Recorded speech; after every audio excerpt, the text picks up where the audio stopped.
कमाल की बात कही है कि आसमान में बैठने वाले पक्षी को भी मालूम होता है कि आसमान में बैठने की जगह नहीं होती। हाय गाइस, मेरा नाम है आरजे कार्तिक और आपके लिए एक छोटी सी कहानी। ये कहानी सम्राट अशोका की। सम्राट अशोका जो एक बार अपने वजीर के साथ में घूमते घूमते राज्य का दौरा कर रहे थे और एक ऐसी जगह पहुंच गए जहां एक चबूतरे पर एक भिक्षु ध्यान कर रहा था। एक बौद्ध भिक्षु वहां बैठा था। सम्राट अशोका अपने घोड़े से उतरे और उन भिक्षु को जाकर के प्रणाम किया, उनके चरणों में अपना सर रख दिया। उन्होंने सम्राट अशोका को आशीर्वाद दिया और सम्राट वहां से वापस अपने राजमहल की तरफ चल दिए। जब सम्राट अशोका अपने राजमहल वापस आए तो उनका जो वजीर था वो बड़ा नाराज दिख रहा था। उन्होंने पूछा कि क्या बात है, तुम उखड़े उखड़े से दिख रहे हो, खुश नहीं दिख रहे हो।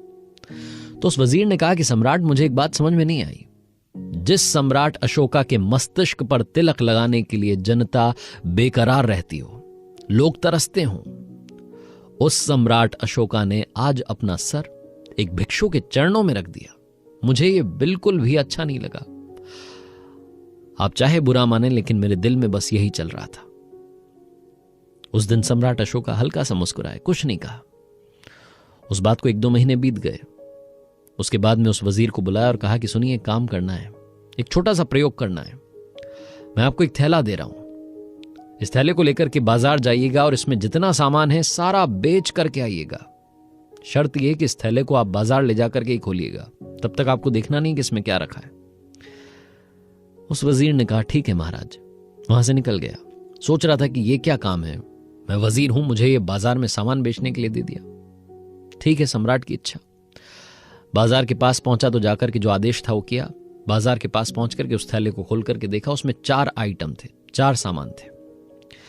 पहला था भैंसे का सर, दूसरा था घोड़े का सर, तीसरा था बकरी का सर और चौथा था आदमी का सर। वो समझ नहीं पाया कि सम्राट क्या चाहते हैं। वो चाहते हैं कि सारा सामान बेच दिया जाए। वो अलग अलग दुकान पर गया, बड़ी मेहनत करी। शाम तक 3 खोपड़ियां तो बिक गईं, 3 सर तो बिक गए। भैंसे का बिक गया, घोड़े का बिक गया, बकरी का बिक गया, लेकिन आदमी के सर को खरीदने के लिए कोई तैयार नहीं था। वापस आया, आकर के सम्राट से कहा कि माफ कीजिएगा, आपके आदेश की पालना नहीं हो सकी, एक सर बच गया है, कोई इसे खरीदने के लिए तैयार नहीं है। सम्राट अशोका ने कहा कि एक बार फिर से जाइए और अब की बार मुफ्त में देने की कोशिश कीजिएगा, बेचिएगा मत, बस दे करके आ जाइएगा। आप जब वापस आए तो खाली थैला लेकर के आइएगा, बस यही मेरी शर्त है, यही मेरा आदेश है। वजीर फिर से गया बाजार में, अलग अलग दुकानों पर गया। फिर से उसने कोशिश की कि कोई खरीद ले। जहां मांस बिक रहा था वहां ले जाकर के कहा कि इसे खरीद लीजिए। उस दुकान वाले ने कहा कि पागल हो गए, आदमी का सर कौन खरीदता है? कहीं से अगर राजा साहब के सैनिकों ने देख लिया तो लेने के देने पड़ जाएंगे। किसको जवाब दूंगा? किसकी खोपड़ी है ये, किसका सर है? आप इसे लेकर के जाइए भाई साहब, मेरा समय बर्बाद मत कीजिए। वजीर को समझ में आने लगा कि ये क्या हो रहा है। वापस आया, आकर के सम्राट के चरणों में गिर गया और माफी मांगने लगा कि मुझे माफ कर दीजिए, मैं शायद मूर्ख था जो अहंकार को सब कुछ मान रहा था। आज मैंने समझ लिया कि आदमी के सर की कोई कीमत नहीं है, कोई भी इसे लेने के लिए तैयार नहीं है। उसकी माफी सुनने के बाद सम्राट अशोका बोले कि अरे माफी मांगने की जरूरत नहीं है, मैं तुम्हें समझाना चाहता था। कल को जब मैं मर जाऊंगा तो क्या तुम मेरा सर हमेशा अपने पास रखोगे, संभाल कर रखोगे? वजीर ने गर्दन हिला दी, कहा नहीं। सम्राट ने कहा बस इतनी सी बात है, जिस सर को कोई लेने के लिए तैयार नहीं है, जिसकी कोई कीमत नहीं है, अगर उसे किसी के चरणों में रख भी दिया तो क्या हो गया? याद रखना, वो मनुष्य बर्बाद हो जाता है जो अहंकार में डूबा रहता है, और वो मनुष्य कमाल कर जाता है जो विनम्र बना रहता है। जिंदगी में घमंड से, ईगो से, अहंकार से जितना बचकर रहोगे उतना खुश रहोगे। लाइफ में खुश रहने का एक फॉर्मूला ये भी है। सुन रहे हैं आप आरजे कार्तिक मोटिवेशन।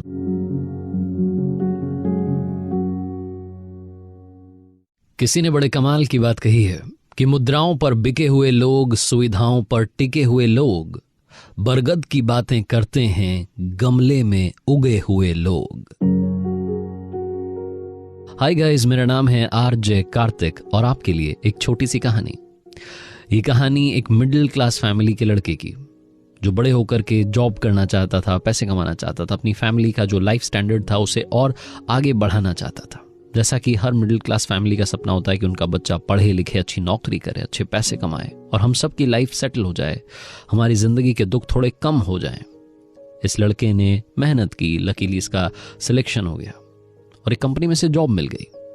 वहां जाने लगा। शुरू में उमंग थी, जोश था, काम कर रहा था मेहनत के साथ में, लेकिन इसे लगने लगा कि ये तो रूटीन है।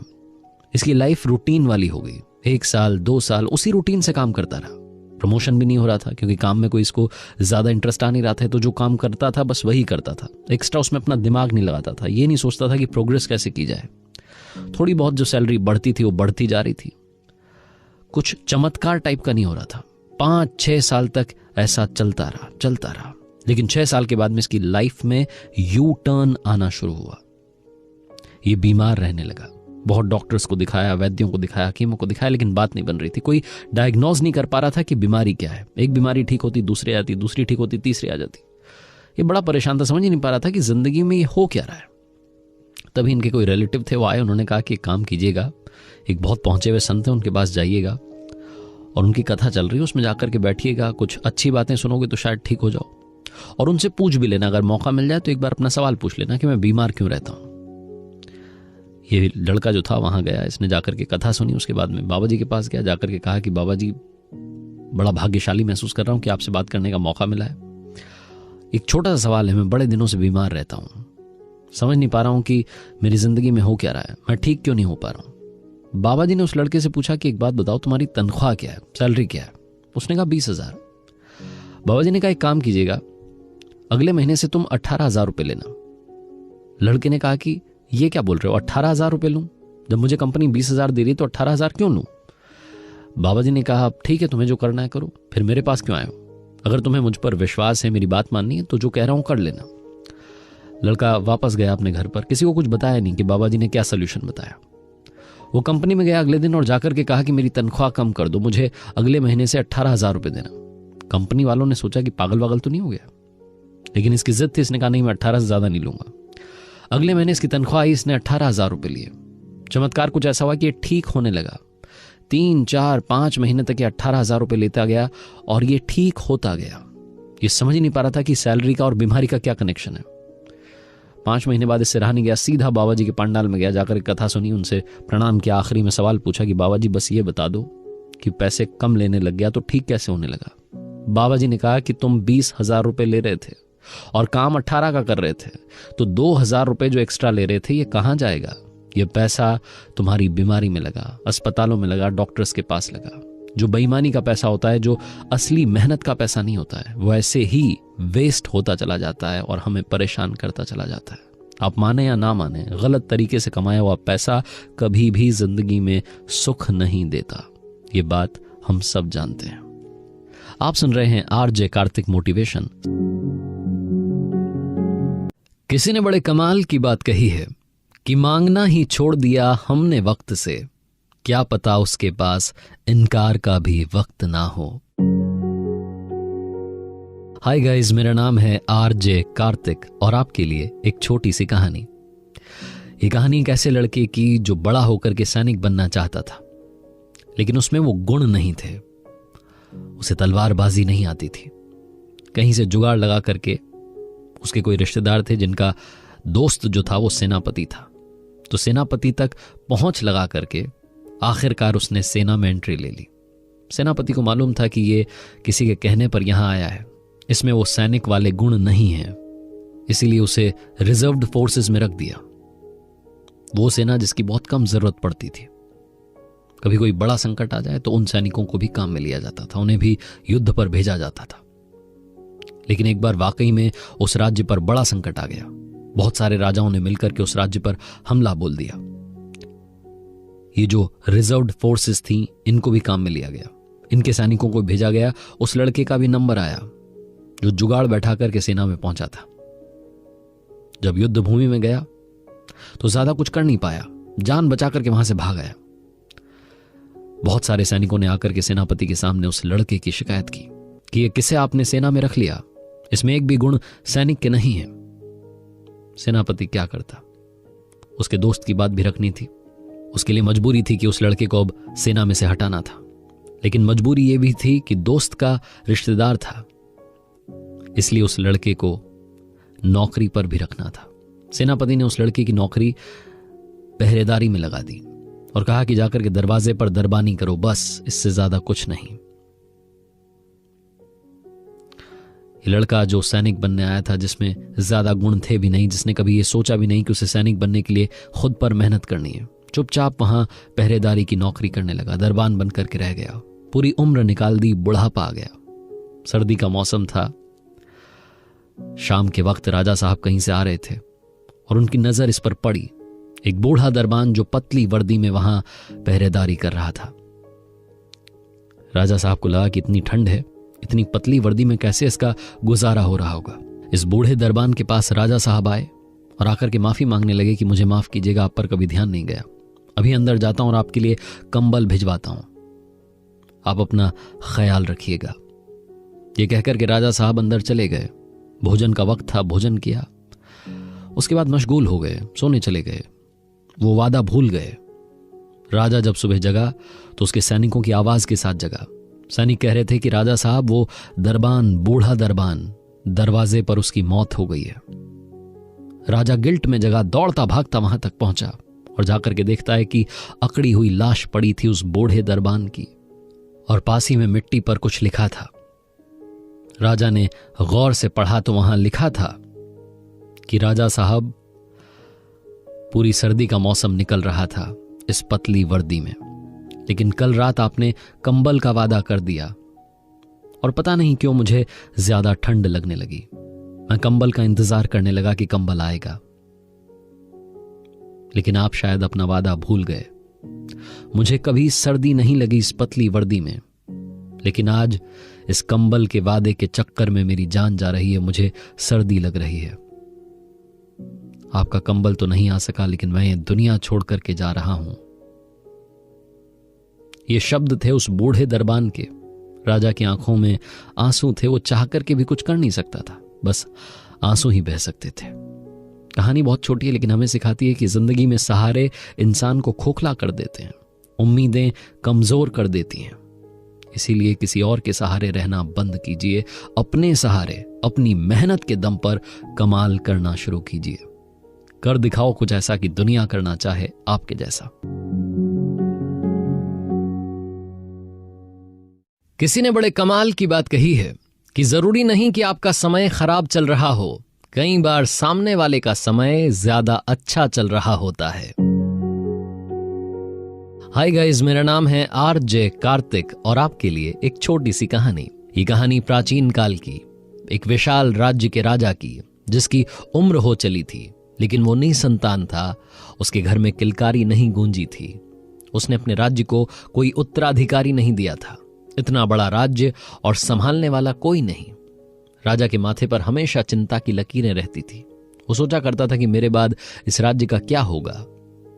उसके सबसे वरिष्ठ मंत्री ने, सीनियर मिनिस्टर ने उसको एक बार सलाह दी कि राजा साहब, एक प्रतियोगिता रखवाइए और उसमें से जनता को उसमें पार्टिसिपेट करने का मौका दीजिए। उनमें से जो विनर बने उस प्रतियोगिता में से, उसे इस राज्य का राजा घोषित कर दीजिए। बहुत ही अच्छा तरीका है और बरसों से ऐसा होता आया है, इसमें कोई घबराने की बात नहीं है। राजा को आइडिया पसंद आया। उसने एक सुंदर सा महल बनवाया और सुंदर से महल के दरवाजे पर गणित की एक समीकरण यानी कि मैथ्स की एक इक्वेशन लिखवा दी और ऐलान करवा दिया कि जो भी इस इक्वेशन को सॉल्व करेगा तभी इस महल का दरवाजा खुलेगा, और जैसे ही दरवाजा खुलेगा ये महल और ये राज्य उस व्यक्ति का, उस पुरुष का, उस महिला का हो जाएगा। कहीं कोई घबराने की बात नहीं है। मुझे ऐसा नहीं कि सिर्फ राजा ही चाहिए, रानी भी मिलेगी तब भी ठीक है, हम राजकुमारी घोषित कर देंगे, ऐसा ऐलान करवा दिया गया। तो क्या लड़के, क्या लड़कियां, क्या पुरुष, क्या महिला, सब ने पार्टिसिपेट करने की सोच ली। जिन जिन को गणित में रुचि थी सब आने लगे। बहुत दिनों तक ये प्रतियोगिता चलती रही, लेकिन किसी से भी वो इक्वेशन सॉल्व नहीं हुई, वो समीकरण का हल नहीं निकला। बड़े बड़े गणितज्ञ आ गए, फॉर्मूलाज उन्होंने लगा लिए, लेकिन कहते थे कि किसने लिख दिए, कुछ समझ ही नहीं आ रहा है। राजा परेशान होने लगा। उसे लगा कि इस आइडिया का भी कोई मतलब नहीं निकला। उसने मंत्री को बुला करके कहा कि यहां तो कुछ होता हुआ नहीं दिख रहा है, ना कोई लड़का सॉल्व कर पा रहा है, ना लड़की सॉल्व कर पा रही है, कि आपने क्या करवा दिया। इससे अच्छा तो मैं अपनी पसंद से कोई चुन लेता। मंत्री ने कहा कि काम करते हैं, कल इसकी आखिरी तारीख होगी, कल ये प्रतियोगिता खत्म हो जाएगी, आप एक बार फिर से ऐलान करवाइए और कहिए कि एक आखिरी मौका है। एक बार फिर से ऐलान करवाया गया। उस राज्य के 2 महान गणितज्ञ थे, शायद उन तक खबर नहीं पहुंची थी। इस बार फिर से ऐलान हुआ तो उनको भी मालूम चल गया। आखिरी दिन वो आए, वो 2 थे, दोनों सॉल्व करना चाह रहे थे और दोनों सॉल्व करते उससे पहले एक लड़का और आ गया 25 साल का। तो अब 3 उम्मीदवार थे। जो महान गणितज्ञ थे उन्होंने कहा कि इस लड़के को पहले मौका दिया जाए। सीधा साधा दिखता हुआ लड़का, शांत स्वभाव का, 25 बरस की लगभग उसकी उम्र थी। कहा कि इसको मौका दीजिए। उस 25 साल के लड़के ने कहा कि नहीं, पहले इन 2 महान गणितज्ञों को मौका दीजिए, ये मैथमेटिशियन है हमारे राज्य के बड़े, इनको मौका मिलना चाहिए। वैसे भी गणित का काम है, मेरा क्या काम इसमें। वो लड़का चुपचाप जाकर के कोने में बैठ गया। ये दोनों महान गणितज्ञ अपना दिमाग खपाने लगे, पचाने लगे। शाम होने को आई लेकिन इनसे वो इक्वेशन सॉल्व नहीं हुई। इक्वेशन सॉल्व होगी तो दरवाजा खुलेगा। बार बार परेशान होते रहे। आखिरकार हिम्मत हार गए, हार मान ली और कह दिया कि राजा साहब, हम तो हार मानते हैं, इस लड़के को एक आखिरी मौका दिया जाए, प्रतियोगिता खत्म की जाए। लड़का अपनी जगह से उठा, उस दरवाजे के आगे आकर के खड़ा हो गया। आंखें उसने बंद कर ली। 2 मिनट तक शायद कुछ सोचता रहा और उसके बाद उसने चुपचाप उस दरवाजे को धकेल दिया। दरवाजा खुल गया। बिना कोई समीकरण सॉल्व किए, बिना कोई इक्वेशन सॉल्व किए दरवाजा खुल गया, बिना किसी फॉर्मूला को लगाए। जितने लोग उस प्रतियोगिता को देख रहे थे, तालियां बजने लगी। राजा साहब उस लड़के के पास गए और जाकर के पूछा कि बेटा, क्या मंत्र कर दिया, ऐसा क्या चमत्कार कर दिया कि दरवाजा खुल गया। उस लड़के ने कहा कि राजा साहब, चमत्कार तो आपने किया था। आपने हम सभी का ध्यान भ्रमित करने के लिए यह समीकरण लिखवाया था और यह ऐलान करवाया था कि जो भी इसे सॉल्व करेगा तभी यह दरवाजा खुलेगा। जबकि ऐसा यहां कुछ नहीं था। जब मैं वहां चुपचाप बैठा था तो ध्यान में यही सोच रहा था कि क्या हो अगर ये समीकरण सिर्फ और सिर्फ हमारा ध्यान भ्रमित करने के लिए, हमारा माइंड डाइवर्ट करने के लिए लिखा गया हो। इक्वेशन वाकई में हमारा माइंड डाइवर्ट करने के लिए थी। राजा ने उस बुद्धिमान लड़के को अगला राजा घोषित किया। छोटी सी कहानी है लेकिन हमें सिखाती है कि जिंदगी में कई बार समस्याओं की कोई साइज नहीं होती। समस्याएं बड़ी छोटी होती हैं लेकिन हम अपने माइंड में उन्हें बहुत बड़ा बना लेते हैं। समस्याओं को बड़ा बनाना बंद कीजिए, उनका हल निकालना शुरू कीजिए। आरजे कार्तिक इसीलिए आपसे कहता है, कर दिखाओ कुछ ऐसा कि दुनिया करना चाहे आपके जैसा। सुन रहे हैं आप आरजे कार्तिक मोटिवेशन।